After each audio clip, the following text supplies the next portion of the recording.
So for anybody joining us later, Yes, got this recording. exactly. Well, welcome everybody who's watching on recording, and thank you for registering for this, I think, very important webinar. I'm Denise Mend, President of Growth U. My colleague, my partner in life, Paul Mend, is also a lead at Growth U. And we wanted to share some very important skills today, some tools to help you to communicate with your teen, the young adults in your life. We know that so many of you are in really challenging times right now, struggling. For those of you who don't know me, I'm a physiotherapist. Paul was a teacher of high school students, mainly psychology, some phys ed, some social studies for over 30 years, coached for over 40, still coaches. And we've been working with Growth U for the last 5 years now, and with the leadership team for the last almost 2 years. And we have seen so much struggle, as many of you know, over the last few years. And so we wanted to bring you some very applicable, you're gonna take away some skills today that will really help you to connect with the teens and young adults in your family and life. And, you know, if you don't have them in your direct family, we know that we all have people that we potentially struggle to connect with. And so today you're going to learn 3 really simple but powerful tools to communicate with them better. And so, Paul, why don't you tell us why this is important as a teacher of high school kids for over 30 years? All right. So first off, welcome everybody. And I'm just going to give some psychology background to what you're dealing with at home if you don't already know. We know from the cognitive standpoint, Jean Piaget tells us that, you know, from 11 years onwards, our young adults have been now hit what they call formal operations from a cognitive standpoint, meaning they can have abstract thought. And from that point forward, they now start gauging the world based on their own thoughts and their own hypotheses of how the world works. And it's at about that time that the eye rolling can begin, young adults will start to question the intelligence level of their parents. And there's a graph that could be formed that as the adolescent gets older, the level of intelligence of the parent drops down in the other direction up until about 21 or 22. Then miraculously, your level of intelligence starts to increase again for no reason. So, you know, you didn't really change, but their expectation of your level shifted based on their cognitive abilities starting to increase and being able to judge that. And what we know that, you know, for grade 8 boys, 14 years old, there's about an 800% increase in testosterone. Their prefrontal cortex can go offline. And this is true for most adolescents. So when you look them in the eye and you say, what were you thinking when you did that? And they look you directly back, I don't know, right? Their captain, as I call it, their captain was off board. The captain lives in the prefrontal cortex, and that's their judgment-making ability. And sometimes that goes offline. And we know that during that time period, alcohol, possibly drugs, could be tested. Not our children, but other people's children, that might happen too. But as I used to say to my, and we never did. Never. We were goodies, goody two shoes. But I always ended my class on a Friday by saying, be good to your captain. If you can't be good to your captain, have somebody with you whose captain is on board, right? Because ultimately, kids are going to do things spontaneously, based on their peer group, and some of those decisions that they make may not be the smartest, but as long as there's somebody around whose captain is on board that's kind of keeping an eye on everybody, usually things end up okay and they make it back to school on Monday. One of the reasons why we talk about this, and the other piece for the adolescent is it's all about creating identity. I mean, even as adults, we're still recreating our identity as we go, but this is really the first identity creation that occurs once formal operation starts in. So we know that, 14-year-olds, 15-year-olds, think back to Breakfast Club, for those of you that are old enough to remember that movie. I am dating myself. So, but any sort of identity formation movie that you can think of about teenagers. That's what, our young people are going through. And throw in COVID the last couple of years, if they're in school currently, all the challenges that have come along with that, of creating this identity, of social media, of all the things that are pulling at this identity creation. It can be a very painful time. I remember being really angry at times, like angry about having to go to school. This is stupid. Why am I doing this? And my parents are stupid. Yeah. I think my saving grace was sports, for sure. Same. Being Same. part of If the it wasn't sports for team. phys ed and sports teams, I don't know if I ever would Yeah. have made it out. But Yeah. the other piece that I'll throw in there is Albert Bandura created something called social learning, famous psychologist as well. And Eric Erickson, he's, the identity crisis, talks about people creating that identity and then having this crisis moment and then recreating that identity. And that's what they utilize peer groups for. If we think about cliques and, kids hanging out with different kids, that's how they create their identity. And the number one job of an adolescent is to become independent of their parents, right? They're becoming an adult. So that, when they graduate high school and they move off on their own, we want to have given them some skills so that they can survive in that outside world. And the other thing I'll speak to, I mentioned Albert Bandura, he talks about social learning theory. And so as we come into contact with people in our lives, it could be mentors, it could be family members, it could be friends, teachers, counselors, anything like that. All of that is going to meld that identity of your young adult in your family, right? You have influence on it. And what I like to speak to, and I'll probably refer to this again, is the toolbox. Mhm. And so, we're given tools to parent from our parents. And if you don't like the way your parents parented you, unless you put some new tools in the toolbox, you're going to have words coming out of your mouth and you'll go, no, I did. Because I said I wasn't going to say that when I was growing up. I would never say that to my future child. And then those words come out. Because, if we're dealing with a 1980 Toyota Tercel toolbox and we're now dealing with an electric vehicle, we may not have the right tools to fix that car. And so when we talk about parenting, there's different parenting styles. Most of you are aware. The parenting styles that you're utilizing were probably similar to the parenting styles your parents used, your grandparents used, and what got passed on, unless you put some new tools in the toolbox. And that's kind of what we're here to speak to you about today. Exactly. And so before we talk about tools, we wanted to touch base on some of the major psychological challenges that your teens are facing right now, the young adults in your life. And this includes probably young adults in university, just starting out on their own. This has been a time of big isolation. And so the top 10, in no particular order, are perfectionism, learned helplessness. So, being a victim all the time and getting everybody to do things for us, the need for control, right? So this is where eating disorders might come in, yes. Right? Those are a big part of trying to gain some control in one's life when there's a perceived lack of control. Boredom, right? During COVID, a lot of kids expressed, and a lot of time on our devices. Identity disconnection, so not knowing who I am, right? And for many young people, they lost a part of their identity because they couldn't socialize. There was and no socialization. They were isolated. Couldn't be in their normal activities. So whether it was music or drama or sports, that was all taken away because of different mandates happening. And so that's just starting to come back. A lack of self-acceptance, and then survival concerns, trauma. Those are ones that we won't touch on as much. Those are probably more in the realm of mental health professionals, psychologists, psychiatrists to really address.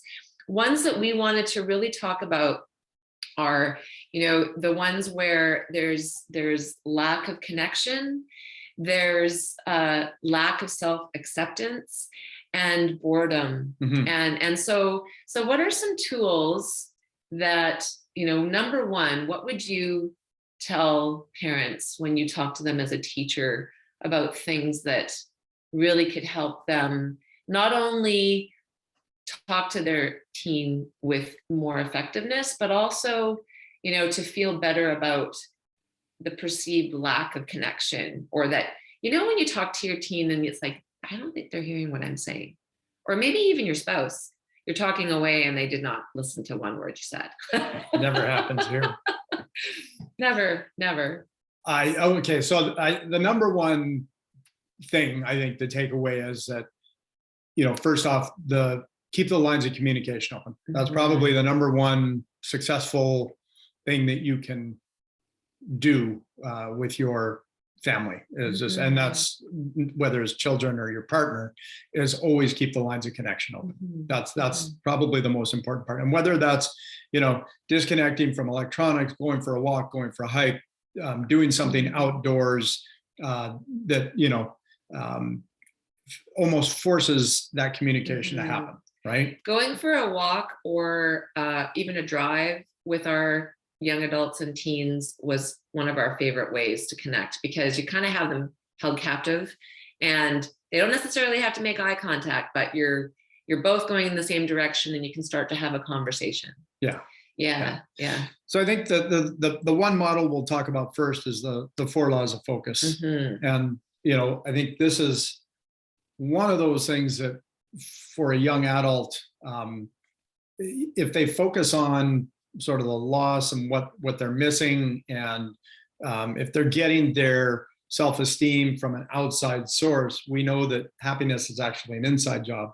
And so really being able to speak to them in such a way that, you need to align with them first. If you are preaching to them or you are telling them, they're probably not going to hear you. So having a discussion in such a way where you're asking questions is a really good way to open that conversation. So, what are you focused on right now is a great question. And one of the things that we know about focus is, we call it the 4 laws of focus. What you focus on, you find. What you focus on grows. What you focus on seems real, and what you focus on, you ultimately become. And so when we talk about focus, if we are focusing on things that, sort of have a negative connotation, our brain is going to continually cycle in that area. If we're focusing on something that we want in our lives, whether that's connection or, enjoyment, moving towards pleasure, any of those things, if we're focusing on that, we're going to find it. But if we're focusing on things that we don't want, guess what?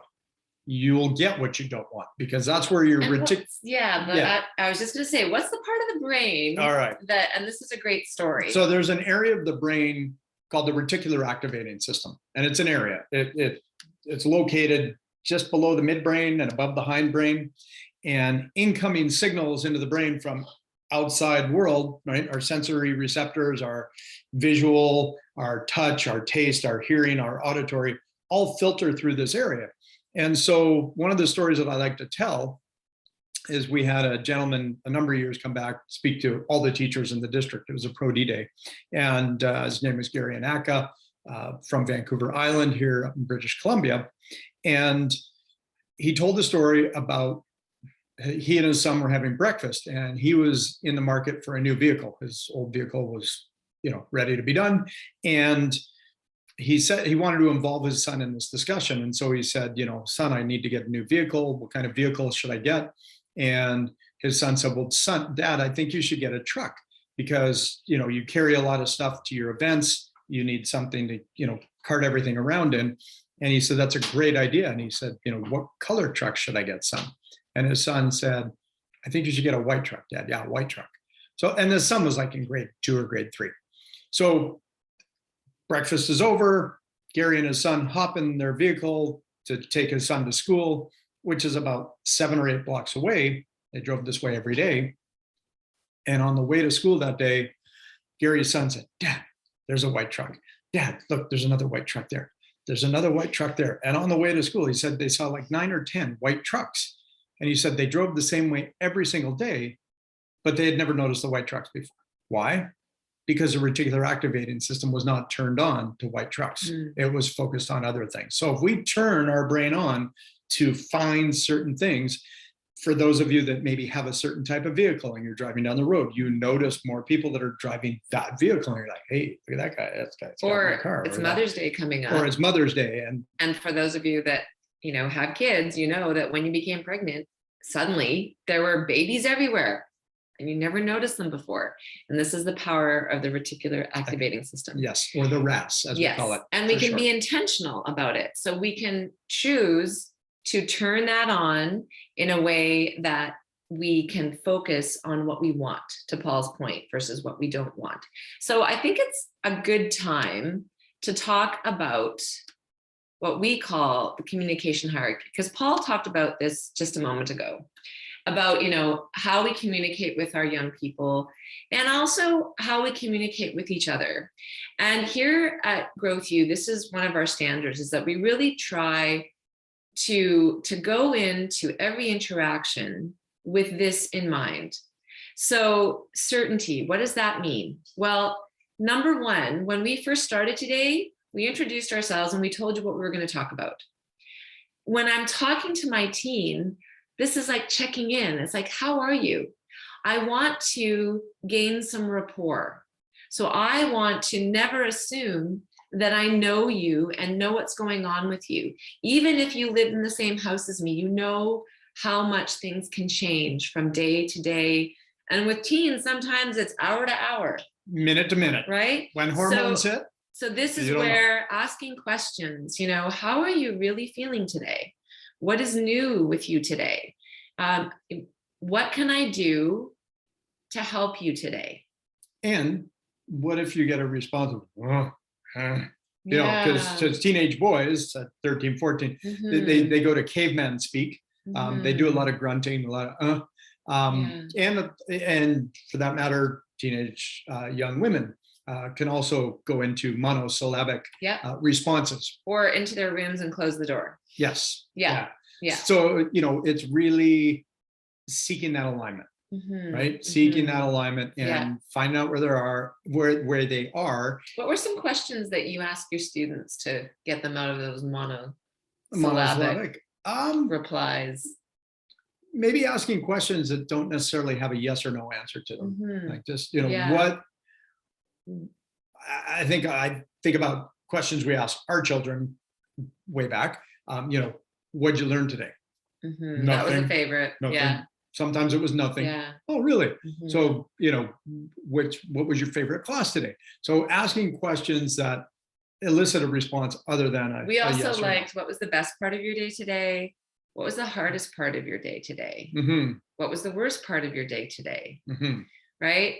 Did you have a great part of your day today? So those are some great. And you can gauge the temperature of where they are, because if they're like, my day sucked, then you know that, you know, they're having a tough time. And so then you can ask more questions of like, hey, like, let's. So significance, the next step is really about telling your teen and young adult that you see them and you trust them to know what's best for them as far as how they're feeling, right? So if they said the day really sucked, then, you know, I would say something like, oh, that I'm sorry, that really sucks to have a sucky day. What can I do? Is there anything I can do to support you? You know, and another one that was really good is, what do you need right now? So all of us as parents often want to go in and fix and help. And what we know about psychology and the brain is that we all are going to feel sad or angry or frustrated or hopeless or you know, upset. We're going to feel all of these ranges of emotion in response to things that we are challenged by. Yes. And I do want to interject here, because one thing that I wanted to say at the beginning was that as a parent, I spoke about the tools in the toolbox. There's also one other really big piece when dealing with your young adults is that you need to check in with yourself first before having a conversation, because if you're hungry, if you're thirsty or tired, if any of your physiological needs are not being met, there's a very high likely chance that you are going to react to a situation versus respond, right? And I will say that most young adults will react. versus respond. And the difference between reacting and responding is about 0.5 seconds. And so if you've ever had that interaction with your young adult where they said something and it triggered an emotion in you and you went, and then you went, oh, but it was too late to take it back in, there's a good chance that you were not in what we call an ultimate performance state, where you're in control of your emotions and you are speaking to your young adult in a way that you're neutral, right? And whatever's coming back to you is not triggering anything in you, because as parents and having children, there's a good chance that our children are a lot like one of us in the parenting relationship, or maybe a little bit of like both of us. And sometimes that whole piece of, if you spot it, you got it, those things that usually trigger you from an emotional standpoint is probably something you're dealing with, or that you recognize within yourself that you're like, no, I don't want you to be like that. I want you to be better than that. And so that brings out something. Often things that, bother you the most about your young adult or teen are likely things that you judge in yourself the most. So if you are challenged by perfectionism and your teen or young adult does something where you feel like it's not up to standard, that's likely your own issues with perfectionism coming out, right? So it's difficult as a parent to let your kid make mistakes and to let them fail. And as we all know, this is how we learn. So this is kind of what significance and team speak to. Significance is acknowledging the brilliance and genius of your young person and that they know themselves best on the inside, and letting them discover who they are on the inside, which is their number one job. Yeah. Right. Yeah. And then team is really about, okay, if there's a challenge, how can we meet this together? The last few things are strategy. So often we went into things not knowing how are we going to do things. But number one, I want to seek rapport and give my family, the person I'm talking to, an idea of what's going to happen. A little pre-frame. Yeah. And then, let's talk about the day. I'm really interested in what happened. I'm sensing that something really great happened, or I'm sensing that something not so great happened. Do you want to talk about it? And then you go from there. Sometimes they don't want to, but at least you've given them the opportunity. And then you acknowledge their brilliance, their genius, that they're going to discover what's best for them. And you're there to support them 100%. And they're, of course, at the base of all of this, to love them. You may not agree with everything they do.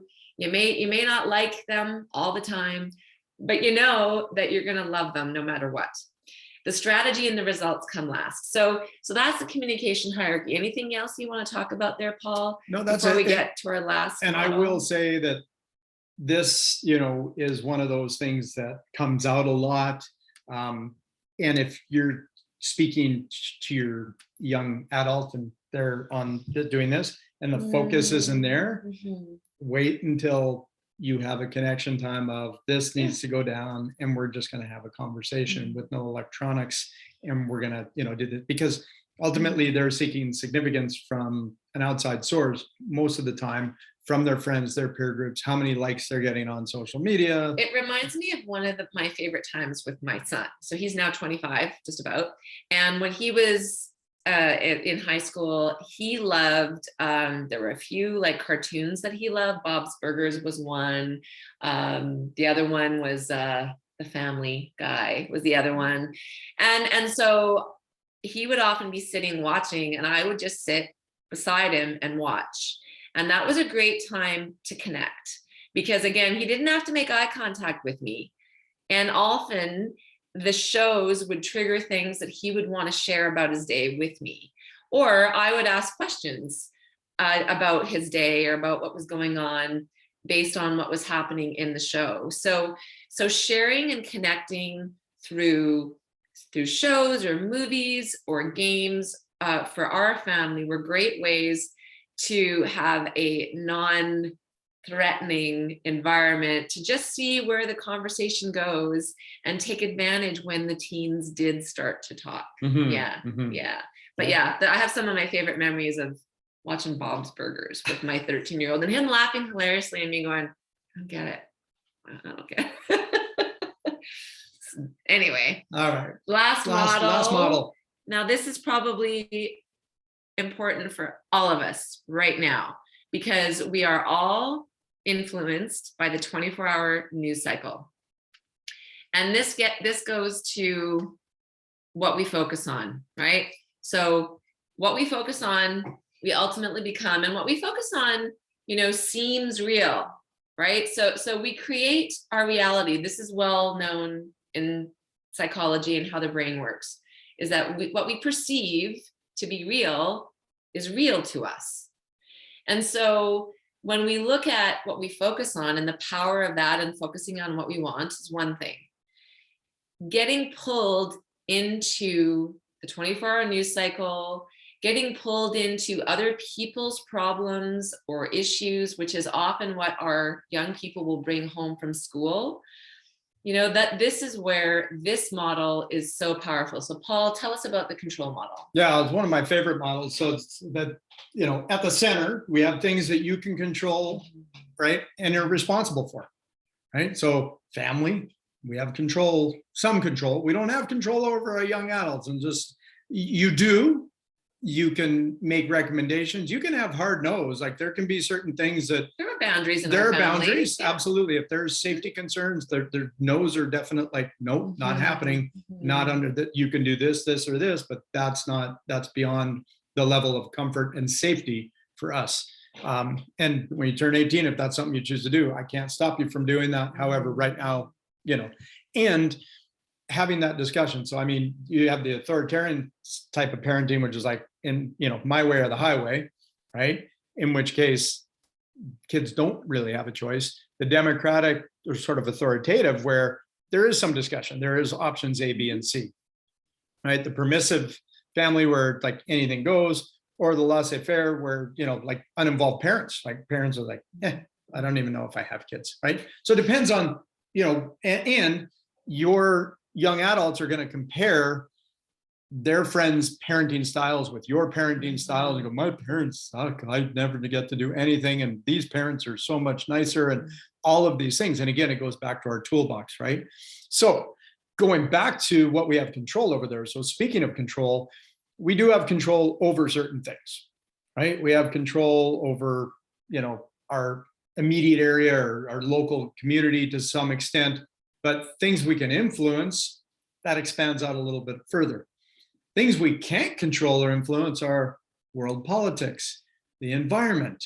Unless you work in politics. Unless you work in politics and unless you're, in the environmental world. And ultimately, we will be impacted by some of those outside things, but we can maybe influence it by, if we're speaking of environment, we can recycle, we can have a compost, we can do certain things within our realm to, better the world that way, plant trees, all these other things. But ultimately that speaks to what I can control is what I do, right? So the things that I can control and I have responsibility for is what I ultimately, I can control myself. I cannot control my husband, right? He is in charge of himself. I am in charge of myself and how I feel and how I show up. We can influence one another. We certainly can. And that's in that second circle. But here's the thing that we know makes for a much healthier mental state is that when we focus on the things we can control and the things that we are responsible for 70% of the time, the things we can influence 30% of the time, we are much more fulfilled and content. And also it doesn't raise our state of vigilance and the state of our sympathetic nervous system. So what's our sympathetic nervous system? Because we haven't really talked about what is the brain's number one job. Number one job of the brain is to keep us safe, right? And so if we are watching the news and we're doing all these things, we will worry about potential outcomes. That's what our brain does. It takes stories and everywhere. Yeah, and worry really is the misuse of imagination. Yeah. Right? So if we're imagining the worst case disaster, the worst case scenario, and we dwell on that, the energy within our body, we're going to release more cortisol, which is not healthy for the brain. It's not healthy for the rest of the body.